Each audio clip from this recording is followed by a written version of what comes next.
हमें उकसाओगे तो हम क्या बोलेंगे? देखो, हमसे प्यार से बोलोगे ना, हम तो अपनी गर्दन कटा देंगे। मुसलमान कोई डरता नहीं किसी से, ज्यादा ही प्रोवोक करने लग गए तो मैंने क्या, नहीं बोलना ही पड़ेगा। मैंने क्या, फिर बुलवा के देख लो, तुम्हारे में दम हो, तुम्हारे अब्बा में दम हो तो। बजट पर चर्चा के दौरान इंदौर नगर निगम की मीटिंग में भारी बवाल हुआ। मिली जानकारी के मुताबिक फौजिया शेख और रुबीना खान ने वंदे मातरम गाने से इनकार कर दिया। जब इस मामले की जानकारी लेने के लिए रुबीना खान से बात की गई तो उन्होंने क्या कुछ कहा, सुनिए। वो था कि फौजिया शेख अलीम जो है वो आई थी। अब मुझे ये नहीं मालूम है कि उन्होंने किस उसमें बोला, लेकिन उन्होंने बस ये बोला कि मुझे वंदे मातरम नहीं बोलना है ना। उसके बाद उनको निष्कासित कर दिया मुन्ना लाल यादव जी ने। चल रहा था? नहीं चल रहा था। तो वंदे मातरम तो 1 घंटे पहले हो चुका था। हाँ। फिर ये कैसे बात निकली कि फौजिया शेख अलीम वंदे मातरम गाएंगी या मुझे भी खुद नहीं मालूम। मैं तो खुद हैरान में हूँ कि उन्होंने आखिर बोला तो बोला ही क्यों, जबकि ना तो वो लोग सामने वाले उनको बोल रहे थे कि तुम बोलो, ना वंदे मातरम का कोई गीत चल रहा था, कुछ भी नहीं हो रहा था। उन्होंने पता नहीं क्यों किस वे में बोला, मुझे नहीं पता, पर बोला। से कैसे शुरू हुई थी? कुछ भी नहीं हुआ। वो तो पता नहीं किस चीज पे बोल रही थी। बोलते बोलते सामने वाले को ऊपर चीख रही थी, चिल्ला रही थी, उधर से वो चिल्ला रहे थे। उस बीच में उन्होंने बोला मैं वंदे मातरम नहीं गाऊंगी, तो बस वो उसमें शुरू हो गया न्यूसेंस। ये देर से भी आई थी, इसलिए तो नहीं किसी ने कहा कि पहले वंदे मातरम गाओ? अब ये अल्लाह जाने, ये मैंने ये तो नहीं सुना, लेकिन मैंने इनको सुना कि इन्होंने बोला कि मैं नहीं गाऊंगी। और फिर आपने उनका साथ दिया? नहीं, मैंने उनका साथ नहीं दिया। वो तो चली गई थी, बात खत्म हो गई। लेकिन फिर बाद में जो बीजेपी वाले थे ना, उनको मैं मिल गई एक आसान शिकार। क्या हुआ कि वहाँ पे कोई भी मुस्लिम पार्षद आए नहीं थे, फौजिया भी चली गई, मैं अकेली बैठी हुई थी। अब वो तो चली गई, अब ये इनको भी बैठ जाना चाहिए था। ये मेरे मुंह के सामने नारे लगा रहे हैं आके कि बोलना ही पड़ेगा, बोलना ही पड़ेगा, यहाँ रहना होगा तो वंदे मातरम बोलना होगा। जो हम मुझे बोल रहे थे, प्रोवोक कर रहे थे, और वो जूते मारे सालों को, देश के गद्दारों को। जब सामने से तुम हमें उकसाओगे तो हम क्या बोलेंगे?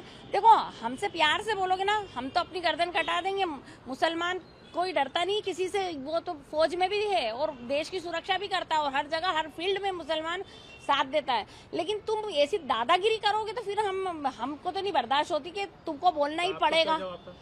मैंने बोला नहीं बोलना। पहले तो यही बोला मैंने, फिर ज्यादा ही प्रोवोक करने लग गए तो मैंने क्या, नहीं बोलना ही पड़ेगा। मैंने क्या, फिर बुलवा के देख लो, तुम्हारे में दम हो, तुम्हारे अब्बा में दम हो तो। तो इस पर फिर कोई और बहस हुई या खत्म हो गया मामला? बस ये मामला खत्म हो गया उसी टाइम। मतलब थोड़ी देर बाद फिर दूसरी बहस चलने लग गई। लेकिन ये जो भी हुआ, मतलब खैर अच्छा नहीं हुआ। उसमें कोई, हम लोग देखो जनगण मन अच्छे से गाते हैं, उसका आदर भी करते हैं, खड़े होके गाते हैं। आज जब वंदे मातरम हुआ तब आप उपस्थित रही? हाँ, पहले भी रही? अरे हमेशा रहते हैं। और कोई ऑब्जेक्शन नहीं दिया? अरे काय का ऑब्जेक्शन यार, ये हमारे देश के गीत हैं, देश के गान हैं, इससे हमें क्या ऑब्जेक्शन होगा? हम हमेशा हर जगह खड़े रहते हैं। फौजिया शेख अलीम भी पहले नेता प्रतिपक्ष भी रही है, हाँ? और बाद में भी ये भी हमेशा, अरे ये भी हमेशा गाती थी। मैं इसके साथ 15 साल से पार्षद हूँ। किसके साथ? फौजिया के साथ, है ना। तो ये हमेशा ही, इसने कभी उजर ही नहीं उठाया इन दोनों चीजों पे। आज पता नहीं क्या हो गया था उसको, अपने आप से ही। और वो तो चली गई, और मैंने किले लड़ाने लग गई उन लोगों से फालतू में, और मैं फालतू बदनाम हो गई कि ये ऐसा कर रही, कंट्रोवर्सी कर रही है, ये कर रही, वो कर रही, जबकि मेरा ऐसा कोई इरादा ही नहीं था। इनको बर्खास्त कर दिया आज के लिए। और आपके ऊपर भी कोई? नहीं, मैंने कुछ ऐसा बोला ही नहीं। मैंने तो बस इनसे बोला नहीं बोलना, बस। बाकी मैंने बोला ही नहीं कि मैं राष्ट्रगान नहीं गाऊंगी या राष्ट्रगीत नहीं गाऊंगी। मैं ऐसे बात करती नहीं हूँ कभी भी, मैं क्यों बोलूंगी? इस मामले में नगर निगम के अध्यक्ष से भी बात की गई तो उन्होंने पूरा मामला बताया।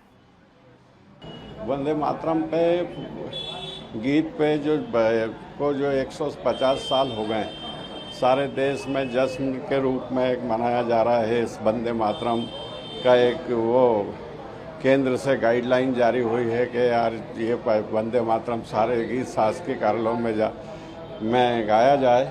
उसका अपमान करते हुए एक तो वंदे मातरम हुआ जब आना नहीं, और जब उस समय अनुपस्थित रहना, और बाद में आके डिस्टर्ब करना सदन को, ये। और फिर जब लोगों ने उसका विरोध किया तो वंदे मातरम गीत के बारे में आप शब्द कहना, ये फौजिया शेख अलीम जी के द्वारा किया गया।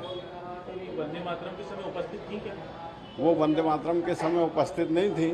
वो बाद में आके वो जब शुरू हो गया, सदन शुरू हो गया, उसके बाद वो आई और सदन को डिस्टर्ब करने लगी। और कहा कि भाई आपको सदस्यों ने कहा कि आपको वंदे मातरम के समय उपस्थित रहना था, तो उन्होंने आप शब्दों का उपयोग किया। उन्होंने कहा कि मेरे से मैं अभी आपको बता नहीं सकता, उन्होंने इस तरह के गंदे शब्दों का उपयोग। कोई ऐसा उन्होंने नियम बताया कि कोर्ट ने कहा है कि वंदे मातरम गाने पर बाध्य नहीं किया जा सकता या वो नहीं गाएंगे, ऐसा कहा उन्होंने? हाँ, उन्होंने ऐसा मुझे उस पर मोबाइल पर बताया था। बाकी वो वंदे मातरम गाने नहीं गाने का शब्द नहीं था, बात नहीं थी। वंदे मातरम के गीत के बारे में अशब्द कहना ये और सदन को डिस्टर्ब करना, इसलिए उनको उसको सदन से बाहर किया गया। तो ये बाहर नहीं जा रहे थे आपके कहने के बाद भी, क्योंकि आप सभापति हैं? हाँ, उनको जब कहा कि भाई आप सदन से बाहर चले जाओ तो वो नहीं गई। उसके बाद फिर नियम बताने लगी। फिर उनके जो पार्षद दल के नेता हैं उनको समझाया कि भाई अगर नहीं जाएंगे तो इन्हें सख्ती से जो नियम अनुसार कार्रवाई करके निकाला जाएगा। तो फिर वो चली गई।